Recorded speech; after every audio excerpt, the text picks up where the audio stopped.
Hello guys welcome to our channel. आज आम ये नुआ वीडियो रे कैपेसिटर विषय रे किछि जानिबा पई पाइबा। फास्ट क्वेश्चन होची एडा देखुथिबे एडा कोन यार नाम कोन कैपेसिटर। या पर लिखा है कैपेसिटर। कैपेसिटर कोन आम तो आज दीटा विषय जानिबा पई पाइबा। गोटे होची कैपेसिटर आ गोटे होची कैपेसिटेंस। काहे ना आम हेडिंग दिया है फास्ट कैपेसिटर एंड कैपेसिटेंस। किंतु फास्ट आम जानिबा कैपेसिटर कोन ना। Capacitor is a charge storage device. देखो आमर ये कौन कौन आमर आज कौन पढ़ा देखो देखी नि ना। आमर फास्ट क्वेश्चन अच्छे व्हाट इज कैपेसिटर ना। आंसर कौन दीजिए ना। Capacitor is a electronic components which storage energy in form A electric charge. यार अर्थ कौन ना। Capacitor is a electronics component जहाँकि इलेक्ट्रिक चार्ज को स्टोर करे। इलेक्ट्रिक चार्ज को स्टोर करके रखी थाए। ये देखुथिबे कैपेसिटर। ये जो कैपेसिटर यार काम कौन ना इलेक्ट्रिक चार्ज को स्टोर करिवो।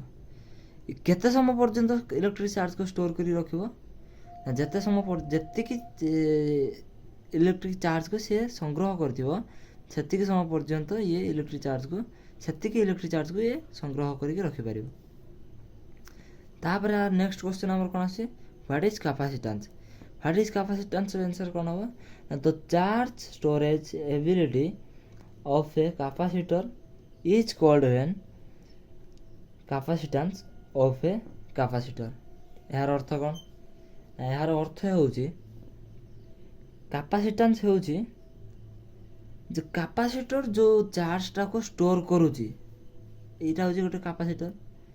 ये जो चार्जटा को स्टोर करके रखिला जहाँ साहाय्य से चार्जटा को स्टोर कला सेटा हूँ आमर कैपेसिटेंस। एबे आमे कैपेसिटर और कैपेसिटेंस भितर फरक कौन बुझीगले। आम कैपेसिटर को भी भलसे बुझीगले। कैपेसिटेंस कौन कैपेसिटर कौन बुझीगले। यार एबे आमे आसीबा कैपेसिटर सिंबल्स उपर। देखंतु ये हूँ तार कैपेसिटर सिंबल। ये सब गोटे गोटे कैपेसिटेंस सिंबल्स देखिले माने कैपेसिटर गुडी को चिन्हिबा पई ए सिंबल गुडी को यूज करा जाए। कैपेसिटर जो लेखा आइथिबो ताको पुणी चिन्हिबा केमिति लेखा भितर कैपेसिटर को चिन्हिबा केमिति ता पई डिनोटेड गोटे अक्षर को डिनोटेड करके रखा है। से अक्षरटी कोन से अक्षरटी होजे सी।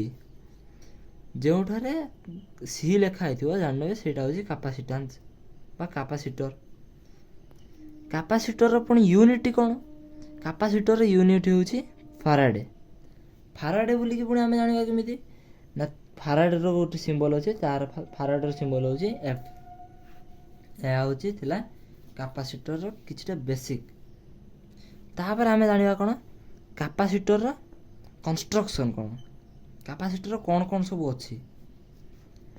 कैपेसिटर कंस्ट्रक्शन हूँ देखो ये तो चित्र भलसे आप देखिपे कैपेसिटर कंस्ट्रक्शन टी। कैपेसिटर एमती भाव में होता है। ये जो दी साइड रे एमती देखुं फांका घर युवा हूँ तार कंडक्टर बा प्लेट दीटा प्लेट थाए। से दुईटी प्लेट भितर कौन थाए ना इन्सुलेशन। इन्सुलेशन कौन डाइइलेक्ट्रिक। इन्सुलेशन अन्य नाम हूँ डाइइलेक्ट्रिक।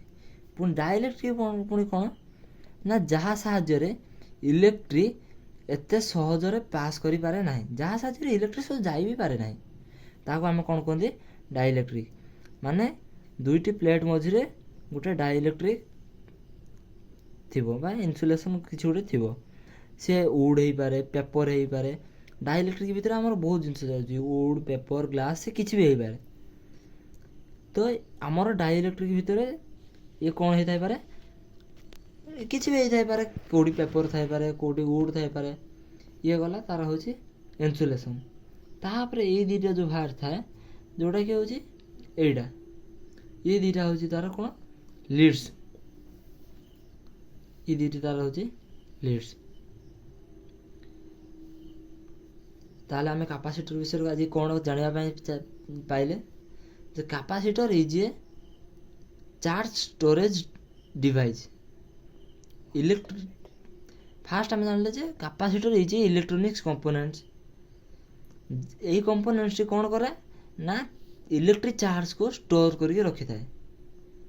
ତାପରେ ଆମେ କ'ଣ ଜାଣିଲେ କାପାସିଟାନ୍ସ ବିଷୟରେ ବି ଜାଣିଲେ ଯେ କାପାସିଟାନ୍ସ ହେଉଛି କାପାସିଟର ଯାହା ସାହାଯ୍ୟରେ ଇଲେକ୍ଟ୍ରିକ୍ ଷ୍ଟୋର୍ କରେ ତାହାକୁ ଆମେ କାପାସିଟାନ୍ସ କହିଥାଉ। ତାପରେ ଆମେ କ'ଣ ଜାଣିଲେ ନା କାପାସିଟର କେତେଟା ସିମ୍ବଲ ସବୁ ଆମେ ଦେଖିଲେ, ଯେମିତି ଏସବୁ ସିମ୍ବଲ୍ସ ଗୋଟେ ଗୋଟେ।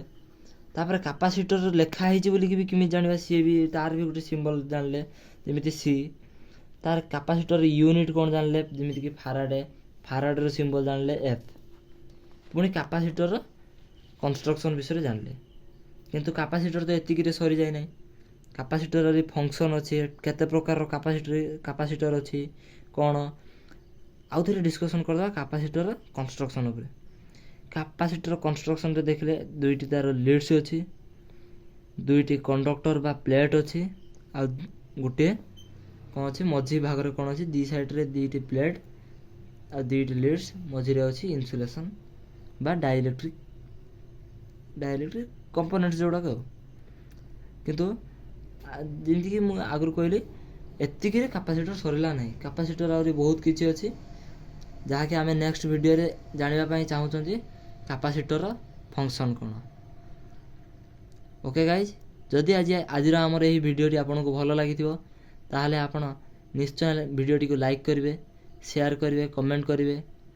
ଏଥିସହିତ ଆପଣ ଯଦି ଭିଡ଼ିଓରେ ନୂଆ ଅଛନ୍ତି ତାହେଲେ ଭିଡ଼ିଓଟିକୁ ଗୋଟେ ସବସ୍କ୍ରାଇବ୍ ମଧ୍ୟ କରିଦେବେ। ଆଶା କରୁଛି ଆପଣଙ୍କ ଦିନଟି ଶୁଭମୟ ହେଉ। ଜୟ ଜଗନ୍ନାଥ।